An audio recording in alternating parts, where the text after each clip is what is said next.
qui fait la différence entre la démocratie et la dictature sur la question de l'élection. C'est dans la démocratie qu'on fait une élection.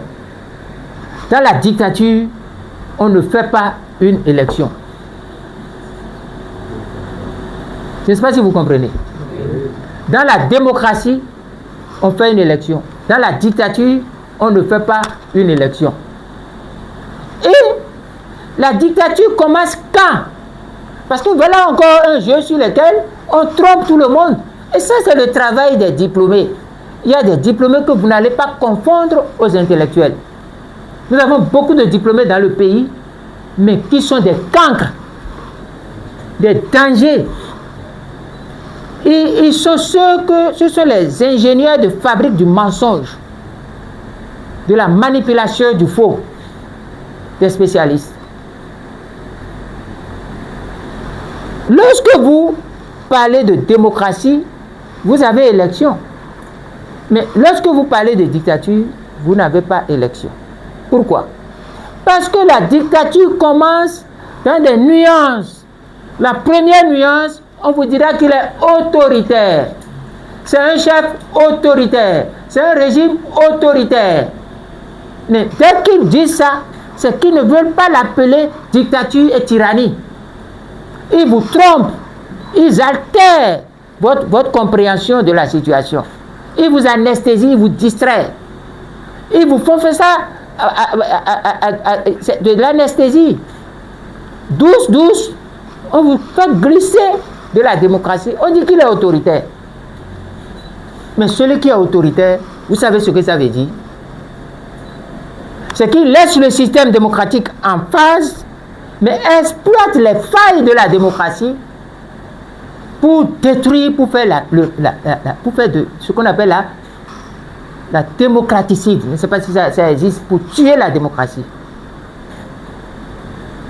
On parle d'un régime, d'un pouvoir autoritaire. Dès que le pouvoir devient autoritaire, les droits sont là, mais c'est lui qui contrôle. Vous ne pouvez plus avoir accès aux droits, mais qui ne sont pas supprimés. Donc, le début de la dictature, c'est lorsque les droits sont là, ne sont pas supprimés, mais l'accès dépend du chef autoritaire. Je ne sais pas si vous comprenez. Dès que vous voyez ça, c'est une dictature. Il y a des choses sur lesquelles vous devez accepter la nuance à l'intérieur pour justifier la corrosion, la pourriture, l'altération de la chose. Et quand vous quittez le premier pas de la dictature qui est l'autoritarisme, vous entrez maintenant dans l'autocratie. C'est toujours des maladies du pouvoir. Lorsque le monsieur quitte la dictature, il devient autoritaire, il vous observe. Il vous observe, il vous épie. Si vous n'êtes pas vigilant pour arrêter ça tout de suite, il se sert de ça pour tuer, déstabiliser, détruire complètement tous les contre-pouvoirs. Soit par la corruption, par la séduction, par la terreur ou par la manipulation. C'est comme ça qu'ils ont fait à quelqu'un dont je ne veux pas appeler les noms. Et on l'a surpris dans des vidéos où il faisait un peu de sex tape. Et comme on sait qu'il est un obstacle, on a pris la vidéo, on l'a appelé, on a dit, bon, regardez cette vidéo. Depuis ce jour-là, ce monsieur, il devient docile, horizontal, comme mollusque. Horizontal. Le chef autoritaire peut marcher sur sa tête, peut pisser dans ses narines. C'est ça.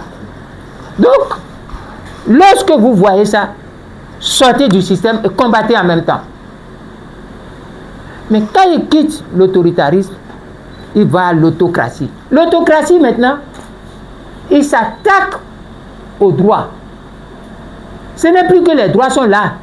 Et il gère l'accès, il module la jouissance au plus offrant, mais cette fois-ci, il modifie et adapte la jouissance des droits à lui, sa pensée, à son rêve. Il devient autocrate. Vous allez voir toutes les formes dans le système Patrice Talon. Vous allez voir toutes les formes dans le système Patrice Talon. Et quand il prend les lois, il les modifie, il les détruit et il les adapte à sa manière, il devient autocrate. Et à partir de là, il devient maintenant le despote dictateur lorsqu'il supprime définitivement maintenant. Il supprime. Finalement, il supprime. Vous n'allez plus parler pendant 6 ans. C'est fini ça. Au niveau des syndicalistes, vous avez 2 jours par mois, 10 jours par an. Et il ne s'en cache pas. Hein?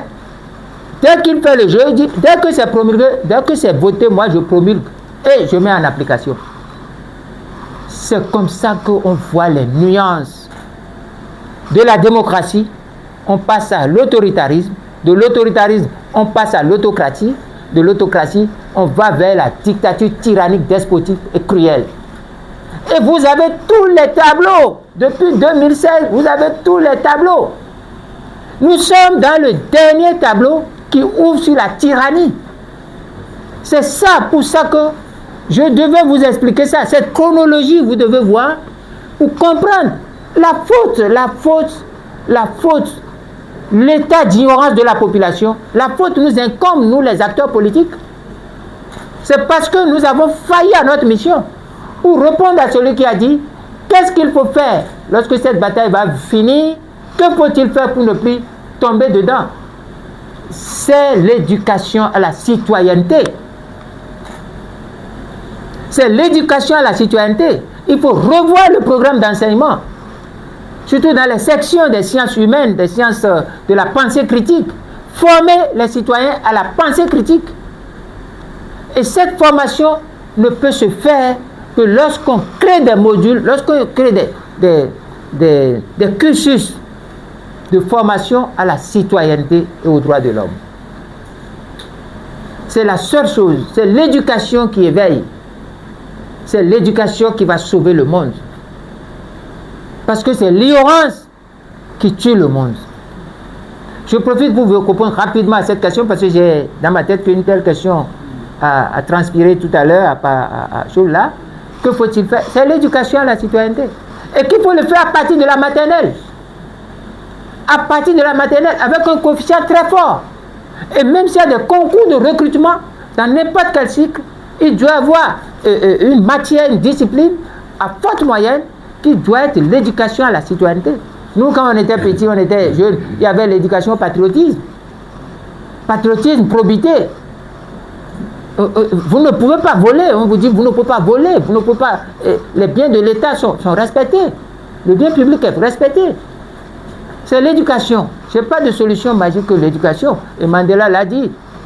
Le premier travail que le leader doit faire, c'est de lutter contre l'ignorance. Et ça passe par l'éducation, à partir de l'enfance. Parce que si l'enfant est tordu, il ne peut plus être redressé. La nature humaine, par définition, est une nature tordue. Il y a un auteur qui a dit que l'homme est taillé dans un bois si tordu qu'il est presque impossible de le redresser. Kant. Donc, c'est petit, dès le bas âge, que le travail va se faire. Dès le bas âge. L'éducation à la citoyenneté. C'est très important. Parce que si vous éduquez à la citoyenneté, vous n'aurez pas de mafieux. Des gens qui auront envie d'installer la mafiocratie. Des gens qui veulent une république de la mafia et du crime. Une république de l'ignorance.